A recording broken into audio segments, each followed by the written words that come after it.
Hey Dave, I was curious about the tight end position, and I know you wanted it to be a bigger part of the offense this year. You guys talked about 60 or 70, catches being optimally where you would get to with that, or whatever, something like that as a group. And it seems like either Jeff or the schemes or whatever, they haven't had a lot of targets this year. Kind of what have you seen from that position? No, I think the collective group gives you an opportunity to get those guys on the field, and it gives you an opportunity to be in some different sets and some different run surfaces and things like that. Um, you know, when you target the tight end, you're not targeting Jameer. So then you're going to say, well, you should target Jameer. Well, then you're not targeting AB. So then you should target AB, but then Malachi doesn't get it and Jamal Camp doesn't get it, and so it's got to be a mix of all of the guys, being involved in the scheme.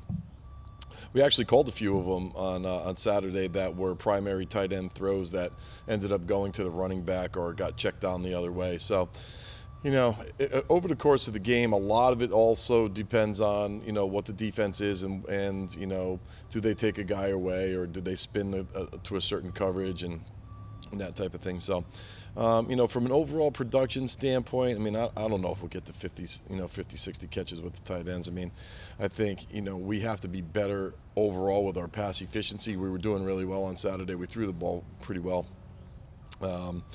And, it's going to be a matchup thing. I mean, the good matchup for us on Saturday was AB against, some of their DBs, and we found him on some explosive plays. So, there'll be some called stuff for the tight ends, but, it's going to give you more of an opportunity to spread the ball around when you have guys that can line up and, be run-pass options for us offensively and set some fronts the right way. So that's kind of how the tight end is fitting in right now.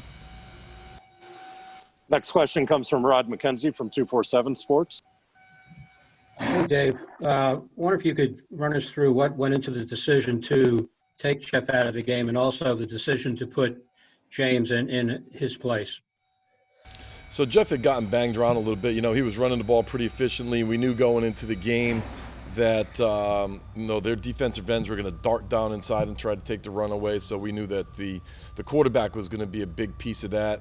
The run game, which he did really well. I think he ran for over 60 yards in the game. So, but he had taken a couple shots, and on one of the last shots, he was coach was looking at him. He's like, "You're right," and he was like, "Yeah, I'm good." But we wanted to, after he threw that pick, which was, not a very good read on a very basic pass play. I kind of looked up at the scoreboard and said, based on where we are right now and the flow of the game, I wanted to get James in and get him some reps, because down the line, if we needed to have, a two to go to and get him some extended reps and get him some extended burn. He had a good week of practice and had a couple good weeks running up to that. So we knew going into that game that, his overall athletic ability to break down people, kind of run and throw against a team like Boston College would be something that would be a good fit, a good mix. So we decided to get him some burn. But let's make notes. There's no question Jeff Sims is our starting quarterback and will be our starting quarterback on Saturday. Next question from Ken Segura from the Atlanta Journal-Constitution. Hey, if I was asking Andrew, that's also about just, the pattern in the last several games has been falling behind early by a significant amount, which obviously puts, throws everything I'm sure the game kind of goes out the window. But as you see what's happened, and I'm sure it's been different causes, but what are you seeing out of the way the offense is playing, particularly early? I thought we had a great lead up. We really did. We had a good run up on Friday and Saturday, and I thought the guys had a good idea what the plan was. They were ready to go. They traveled well. We got to the game. We were in good spirits. The first play of the game, our freshman right tackle steps the wrong way, and we get clobbered in the backfield. We got the penalty there. And then we had a snap issue on that first drive. So it kind of, gets you scuffling a little bit. Then we moved the ball pretty well. We get it down in there.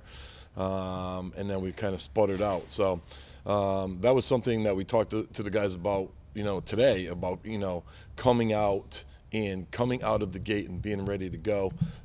and being in an attacking mode, because what ends up happening offensively is you come in with this plan, and it's a mix of runs and passes and screens and all the things that we always talk about.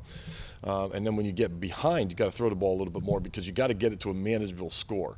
So if you could get it to 2 scores, now you can have a bigger mix of the runs and the passes because you only have a finite amount of plays and a finite amount of series that you can have the ball. So you have to be able to try to score as quickly as you possibly can to get yourself back in it, which then dictates that you're going to be probably 75% pass and 25% run, which is not the mix that we want to be in. So we're, somewhere in that 50-50 range. So it did put us behind. Again, the thing that I love about our dudes is, if we're up 10 or we're down 14 or 17, the guys don't panic. They just keep playing. We went into halftime. We said, listen, there's nothing that you can control right now about the first half. Put it down, one play at a time, one drive at a time. Let's cut into this thing. Let's get some momentum going. Let's play with a little, pep in the step. And we did. We came out. We played well in the second half. We moved the ball pretty well. Obviously, you can't turn the ball over, and you can't have a snap issue. And when those things happen, we've stubbed ourselves in the foot. When we haven't, we've played really well. Another question from Kelly Quinlan from Rivals. You touched on something I was going to ask about. There have been center issues in the last 2 games, and Will came in and kind of seemed to play a little bit better. Is that something you guys will look at going forward in terms of maybe mixing him back into it a little bit? So Will's great at calling the game and snapping, and he's managing the game and identifying the mics and where the runs are going. And he's just a more natural center. He's done it his whole life. So it's not a big deal to pick up the snap and to point the right spot. And then people are moving around, they're adjusting the front, there's a blitz look, do we have to rename the mic, here comes the free safety, do we have to slide it to him, do we not have to slide it to him? So these are all the things that are going through a center's head at the pre-snap. Mikey is, he had not been a natural center. Post-snap, Mikey's fantastic. I mean, he was on dudes. He was reaching that kid from Boston College, and nobody else had reached him the whole year. We were running outside zone, and he was locking that kid down. So, that's going to be something that we have to continue to work on. We're tweaking with a few things, with the snap and the count and the cadence and things like that. But, Mike Minahan, nobody feels, worse than Mike if something goes wrong. And so we have to get it fixed. We continue to work on it. We worked on it today. When it happens, it rears its head, and you say, "Oh, that doesn't look right." What's wrong? Is somebody jumping off sides? Is it a snap issue? Is it a cadence issue? Is it a quarterback issue? We know in-house what the issues are, and we're working on getting those right for this weekend. Another question from Ken Segura from the Atlanta Journal-Constitution. And Dave, I know in talking to Ryan Horton about just the way that you guys have adjusted the practice load during the week, and obviously you've coached a lot of football. I'm curious, how different has it been, and then also what kind of impact do you feel like it's had on games? On the games? Is that what you said? Okay. I think that the workload is more managed. I really believe that teams during the course of a season historically have over-practiced and have, it's kind of that whole coaching bravado, we have to work longer and harder and all of that stuff, and not necessarily smarter.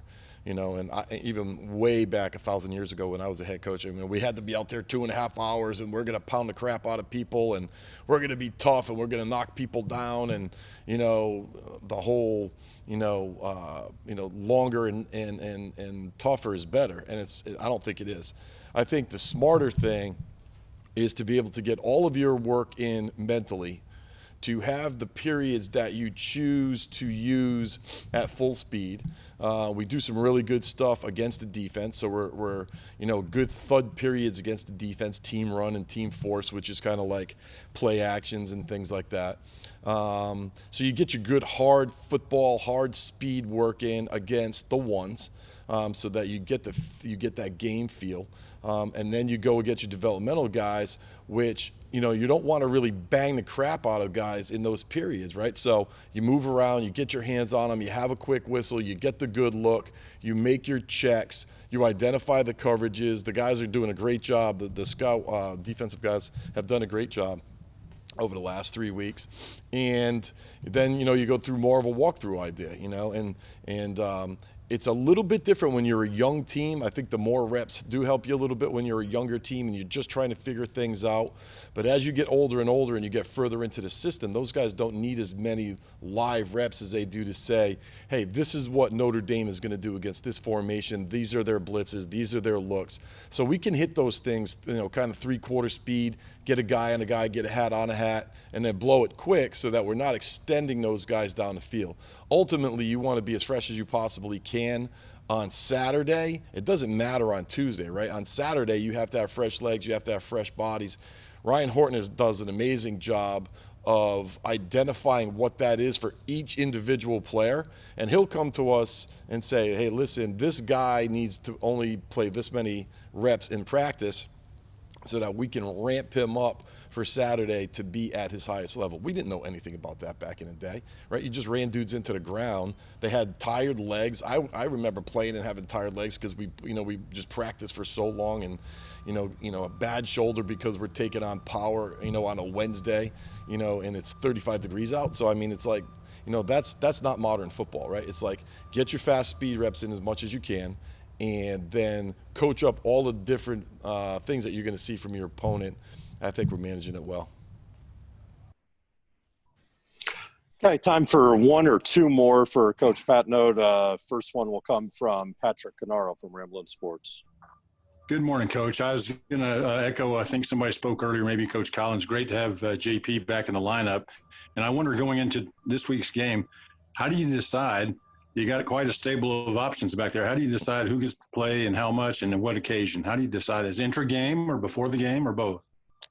No, we lay it out. We lay it out during the week. There's going to be some things that, JP will be able to do, more of a power downhill runner than, some of the other guys, or, Jameer being able to do some different things or take some of the heat off of those guys, maybe playing, two personnel, two back sets.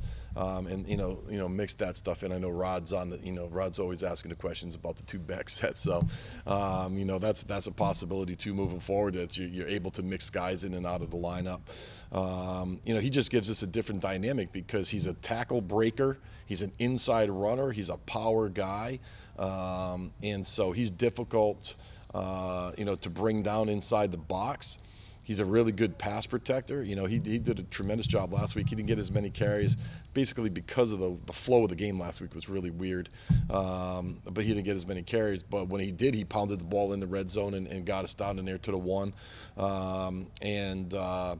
And then did a great job in pass protection when we had to kind of sling it around the yard a little bit there in the second half to try to get back in the game. So it is a great, great problem, right, to have to figure out, the touches and who's playing well. We have 4 or 5 guys that legitimately are very good ACC backs, and Tashard does a great job with those guys and kind of mixing them in and kind of feeling where they're at. And the good thing for us is, if somebody's not feeling well or somebody gets dinged or, isn't 100%, that you do have quality depth at that position that you can mix in. So it is certainly a good problem to have.